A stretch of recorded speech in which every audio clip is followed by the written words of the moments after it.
Hi, welcome to a new video dedicated to a new racer from Eachine. This is a Revenger 55 and it's a very super tiny compact micro brushless quadcopter. So it's mainly dedicated for indoors flying. You can see you have a built-in prop guard and the total weight with the battery will be around 70 grams. So still okay for indoors application, even if the final weight will be a little bit heavy. Okay, what we have for the electronics, we have F3 board. It's a tiny fish one. Okay, and you have Betafly 3.10 pre-installed. As you can see on the front, you have a updatable FPV 600 TVL CMOS camera. On the lateral side, you have the 2540H channel video transmitter. On top you have the receiver. Mine is the FieSky D8, but you can also find it in D16. That's great. And also with for FlySky AFHDS2A protocol compatible, and finally Spectrum DSM2 DSMX Classic. So for motors we have some tiny 1102 motors, okay, and the props are quadri blades of 40 millimeters.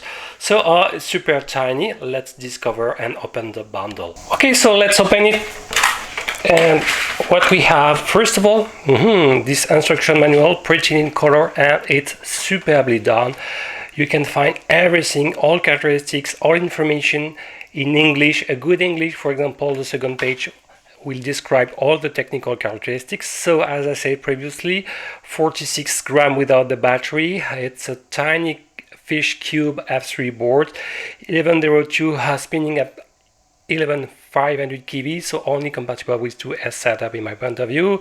600 TVL CMOS camera, 2548 channel, and you have a battery of 400 mAh with 40 C at discharge rate. Okay, so the layout of the tiny F3 for the D8 version, D16 and so on, the receiver configuration, the list of all the frequencies, and for each column it's 6 supported band, how to set up your FPV ring. So now it's not an IO, you have two parts. The front is the camera, where you have rear a small button. If you short press on it, you will flip reverse video, and long press you can cycle between NTSC and PAL. And on the video transmitter, on the button on it, if you short press, you will cycle between the 8 frequencies inside the currently selected band, and if you long press on it, you will choose one of the 6 columns, one of the 6 frequency band. So the instruction manual is super well done, how to bind in with the D8 version, with photos for your Taranis channel, how to harm the flight mode default configuration and so on. So very beautiful, well documented instruction manual. That's great. Good job, Eachine, for that. So what you can find: LiPo battery, handling with a GST connector, 400 milliamps, 30 CF discharge rate. Let's measure the weight, 24 grams, yes, more or less. And what are the dimensions if you need some replacement? Or about 44 millimeters by 21.25 by almost 15. Okay, and that's great. So what we have: a bag with some accessories, 4 spare props, all in blue, so maybe for lost condition, different color have been great. Some props, M2 screws, yes, and that's all, yes, and 4 small rubber band. It's to attach if you want the battery on the bottom side. Okay, what we can find: a bag with an M2 Allen keys, a screwdriver, and here we can find a small Velcro band, okay, to secure the battery installation, and the battery straps. But in fact, for this model, I advise more to use the rubber band. So I already pre-installed one, okay, as you can see, but I will return to this bottom side in few instants. So here is the quadcopter. Let's give the weight immediately, standalone without the battery. So we are 50.7, and they gave 46 grams, so I guess they forgot to include the yes, the 2.4 gigahertz on top, so it's adding some extra weight. And with the LiPo, 74.6 gram, which is the total weight. So for indoors application, be aware, can be start to be heavy, but let's check now the design. A very small quadcopter, measure the distance in diagonal, so we should be around 55. Yes, 55 millimeters, that's great. 40 millimeters quadrille blades, no specific pitch are given, but probably some 30 or 35. The motors 1102, announced to spin at 11400. Can handle 3S? I don't think so. Okay, and on the lateral side, this is the video transmitter where you can find the linear 5.8 GHz linear antenna, a unique button. Okay, so as I've written and already described, short press to select one of the 8 frequency band, long press to select your current band. On top of it, you can find your receiver. Here I've got the D8, and look that the micro FL connector is jailed into some liquid electrode tape, so good for securitization. But the antenna is sent here. Look that where it's going, to close to this motor. So maybe for optimization of the radio propagation, especially for the D8, where the control range should be maybe a little bit short, I strongly advise maybe more to install it vertically. Okay, somewhere around, and more target down. It should amplify the control range in my point of view. You have a bind button here, that's all, and the connection in for S-bus. So okay, your GST connector here, and the connection of all the PWM signal for the ESC. So the lower board, this bottom here, is the 6 ampere, if I'm not wrong, or 10 ampere, can't remember well. Let's check that. BLLES D600 ready. Is not written somewhere. Where is it? I can't remember well. I will give this information. Okay, I will overlay the true answer if it's 6 ampere or 10 ampere. But anyway, no, it's not written somewhere. Okay. So, but anyway, should be enough for 2S setup without any problem. The second is the you have third board, I don't understand well, plus this one, which is a receiver. So probably we have separate PDB with ESC. Okay, I think so. And the third one is probably the tiny fish, where you can find on the left side, so no specific board alignment for this one.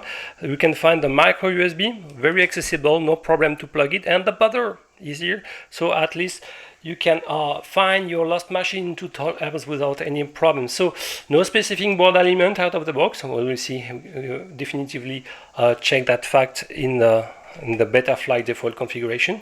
Okay, and well, except the a better positioning of the 2.4 GHz antenna, I don't think very major failure in the design. So maybe the most important question: how fragile will be the plastic structure? Seems to be okay to my point of view, and since you have to know that the battery will be installed like this, so should be more or less protected by the battery. Let's measure some information, for example, the thickness of the carbon X structure. So we have something about, wow, 2.33 millimeter is super strong, so a very strong structure, that's great. And let's measure the thickness of the plastic nylon probe card, 160, not so bad, and I feel it's not so super fragile, so should accept moderate crash even indoors. So we can find here this horizontal bar holding the camera support. I would like to see also the same to completely reinforce the general probe guard system. One also install rear, we don't install one, so maybe could break more easily on the rear, but we will see versus time. So sounds to be great, and I'm less afraid from the photos I see how from the Banggood website when I'm holding in hand. Sounds to be more durable. Okay, we will of course confirm not my first impression with real demo flight, but anyway. So you have Betaflight 3.10, and how to bind it to D8. Very simple. keep pressed the bind button while powering, okay, and enter in the binding mode, in D8 mode, your favorite FieldSky compatible radio. So let's do it, and after check the default Betaflight configuration. The binding procedure, classic for FieldSky D8 or D16, you have to keep press the binding button here, okay, while powering the system. So you can start to pre-insert the battery, not completely of course, do not give power. Press with your thumb, okay, press with your thumb, continue to insert the GST connector, okay, and then go to your radio, like this, and press bind. If everything is okay, it should stop to flash, as you can see on top, the blue LED disappear. Okay. So now how to check that is bound, reconnect everything, turn off the radio as well. Okay, get the flashing blue LEDs, turn on the radio, and we have now a solid, it's bound. Let's check some telemetry information. We have the RSSI here, and maybe here we can have also the V battery, not completely sure. So adapting with some scale, maybe not completely sure. So that's great. At least we can add a buzzer on your radio to indicate the flight time, or fly with a timer is also a good solution, because we don't have any OSD. Okay, so on that, now let's check the default Betaflight configuration. Okay, so let's check the default Betaflight configuration. I will plug the USB. And if your driver are correctly installed, CP210 and the STM USB VCP, you should have a COM available. Here it's a COM 8. I will press connect, and let's check immediately the type of board and the current version installed. We have a 3.1.0, but be aware it's tagged with the omnibus, and we know that this board is in practice a tiny fish one. So I don't know, because this 3.10 was too old, a firmware for Betaflight, so they have to install more the omnibus, or now with a recent version of Betaflight we can directly flash the tiny fish F3 version. So I don't know, so I won't install any more recent Betaflight version until I can answer definitively to this question. So I will more optimize the current install one. So I always advise to dump all your settings into a text file. Okay, copy and paste into a text file all the settings. Okay, like this, and open a file, a text file where you can paste everything, and in case an emergency, just paste here in the CLI command and type save to restore your original settings. Let's check the port. Okay, so in terms of port, we have USB VCP, obviously. UART is turned on for MSP, and the more important, if you have a D8, D16 FieldSky receiver or a Spectrum, you need absolutely that the serial is turned on for UART 3, very important. Let's check the configuration. We have a Quad X, and as expected, since the USB port is on the left, no specific board alignment. D-Shock 600 is turned on by default, that's great. Okay, and let's check the receiver settings. We have a serial receiver, and based more particularly on S-Bus protocol. If you have the DSM2 or DSMX, select more this Spectrum 2400. If, for example, the VBAT is monitors, we have the default 3.10 Betaflight settings, 3.3 volt for the warning cells, for example. The gyros is updated at 8 kilo, while the PID main loop at 2 kilos. Probably we can push up to 4 kilos without problem. As features, only the telemetry is turned on, so it's up to you if you want to keep it pressed, but we can probably push here to 4 kilos the machine. We won't probably exceed too much the CPU load. Let's check that. Okay.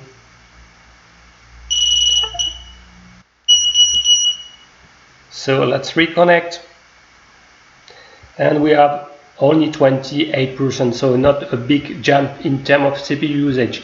So the configuration is done. The failsafe is classic drop. Let's check the PIDs.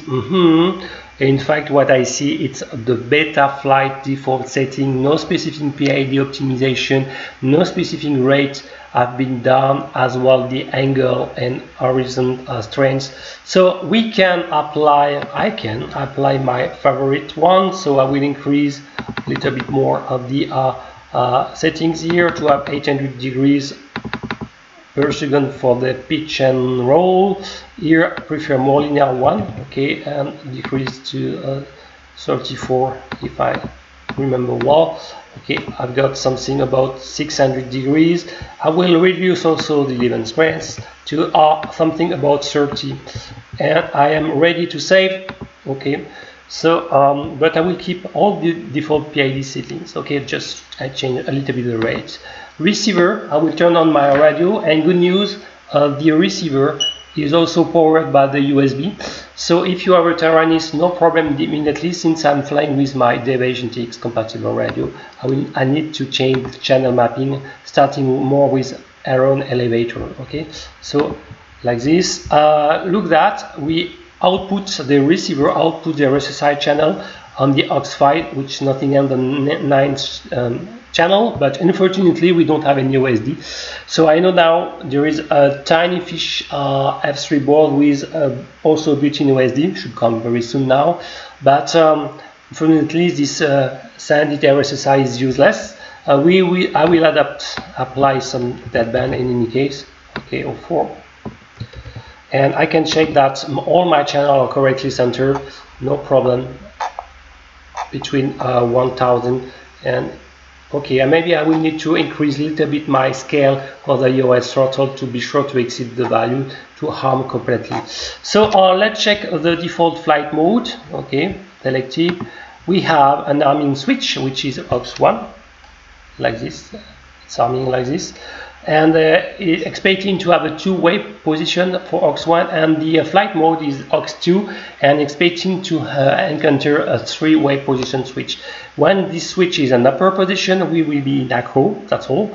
In the middle, we'll be in a 6-axis stabilized angle mode, and in the bottom position of this three-way, we are returning acro, but air mode is turned on. The beeper is activated with the aux3. Okay, so for me, I will prefer more adjustment. I will more or less delete everything and apply more my favorite settings. So angle mode for me, my three-way is aux1, horizon in the middle, and I will add air mode for the acro. So if you don't have you don't flash Betafly 3.1.7 and above, you can enjoy anti-gravity, which is only available from 3.1.7. I will add the beeper for aux2 for me, okay, and I will apply something with these settings. So let's check that. Okay, better horizon angle, no problem at all. So nothing special to do, no SD configuration, and let's give the information of the different subtasks and only 28%. So it's configured. I will now select my favorite before on the video transmitter. Turn also the system in pale. Okay, you have to long press first the camera button more than 2 seconds to turn into pale, and voila. Just want to show you the default BLLE firmware installed on the machine. So I will first connect the USB. Okay, and now you need to plug the LiPo battery to boot completely the ESC. Okay, and then you can press on read setup on the bottom right, and after a couple of seconds you will have all the information of all the firmware. So we have a PH10 ESC board with the firmware 16.52, probably not the ultimate one. So but we can at least turn on the brake and stop. Okay, right setup here to save these values, and let's check for example how to flash all. So we can probably select the last variant, okay, which is 16.65. I won't do it, I will keep these current values, but we have a recent firmware installed, no problem. So let's enjoy now a real demo fly. Welcome to the first demo fly of the Revenger 55. I would test more in outdoors conditions. It's a little bit windy today, but anyway, as you said in my video, I install more of the 2.4 GHz antenna laterally, probably to extend the range a little bit. One unique rubber band is enough to secure more or less correctly the battery. Okay, even if you can add the Velcro strap, okay, to completely secure. But anyway, turn everything to pale and clean little bit, apply a small positive angle. Okay, that's great, and let's check that in practice. I will show the punch out in lost condition, then more turn into FPV. Let's go. Okay, so we press recording, done, and take off.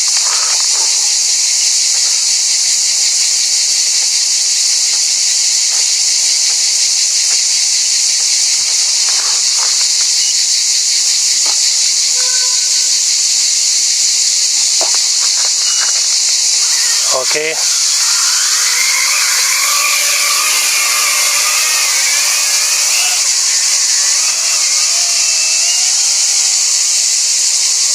You can feel a lot of inertia in the machine. Let's see a punch out. No, it's not impressive. I've got a huge drift in the machine. I probably need to repower, recalibrate the system. Yes. I've got a huge drift. Impossible to fly like this. Okay, repower. Okay, so repower everything. I will press recording one more time. And one thing's very strange, the video frequency selection have been lost. Okay, now no more drift. That's cool. Much better.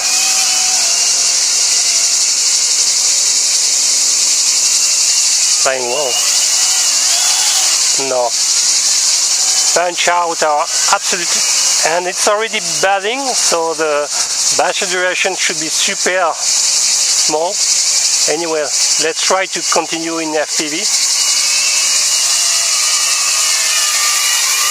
But it starts to drift versus time, so be aware. Let's now continue in FPV.